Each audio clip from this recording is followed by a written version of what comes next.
Ассаламу алейкум, мекендештер. Кадырман кыргыз калкым.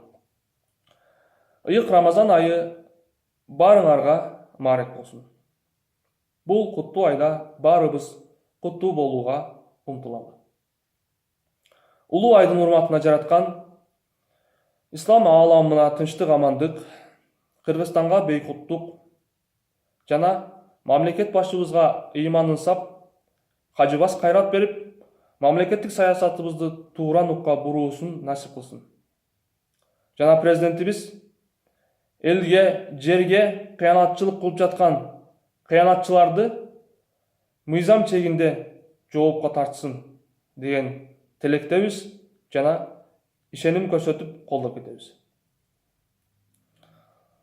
Мамлекетибизде болуп жаткан соңку учурдагы окуялар, атап өтсөм, бешиктен кабырга чейинки коррупциялар, башаламандык, бөлүп жаруучулук, адилетсиздик, эл ишенген эл өкүлдөрүнүн элге кылган кыянатчылыгы, мамлекеттик мүлктүн тонолуп талануусу.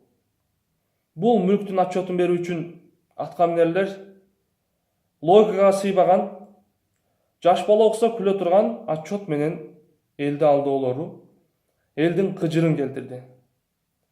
Элдин жогорку бийликтегилерге каршы ишенимин солгундатты жана терең психологиялык сокку берди.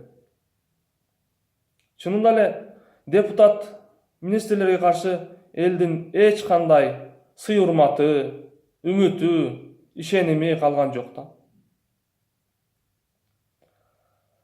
Мамлекет силерге керек эмес болсо, мамлекет биз жаштарга, келечек муундун өкүлдөрүнө керек. Силер мамлекетти ата бабаларыбыздан мурас катары алганыңар жок. Ата бабабыздан аманат катары алганыңарды жана аманатка кыянаттык кылып жатканыңарды унутпагыла. Мен да бир кыргыз жараны, келечек муундун өкүлү катары ушул нерселерди айтып жатам. Жана төмөндөгү нерселерди дагы басым жасап айткым келет. Мен министр, мен депутат дебеймин. Мекен үчүн мен баарына даярмын. Кандай кызмат, кандай жумуш кылсам да эл мүлкүнөн бир сом акча жебеймин. Силер жүргөн ийүү жолдон баспаймын. Мал мүлктү деп элдин көрүн казбаймын. Элин сатып, жерин сатып бөтөнгө баш калкалап сарайларда жатпаймын. Кыңыр ишти кылып коюп, эл көзүнө билинген соң шымын туруп, суу кечип мен качпаймын.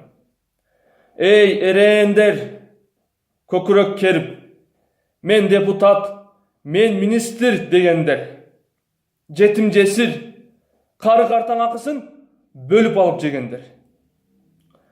Көкүрөккө бекем катып, мына ушуну биле жүр. Тарых сени эч бир заман кечирбейт.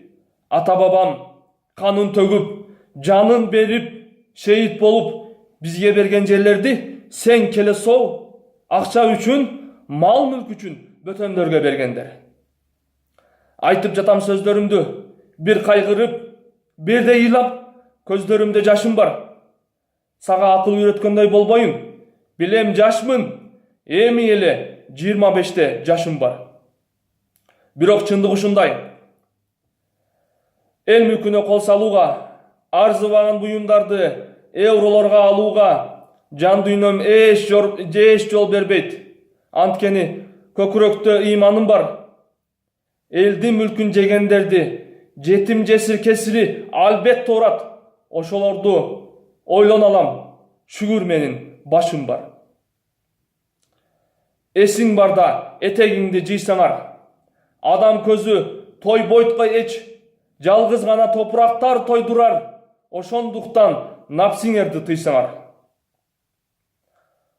Бул айтылган нерселер менен мен эли журтка кыянат кылгандарга жана кыянаттыгын улантып жаткандарга жемейдин кусмайы бар экендигин, Эгерде бул дүйнөдө сот жообуна тартылбаса, бул дүйнөдө кылган кыңыр иштеринин бети ачылбаса, акыретте улуу өкүмдар болгон жараткандын алдында албетте бул кылган кыңыр иштерине жооп берүүчү күн келет экендигин эскертип жеткизип коюуну кааладым.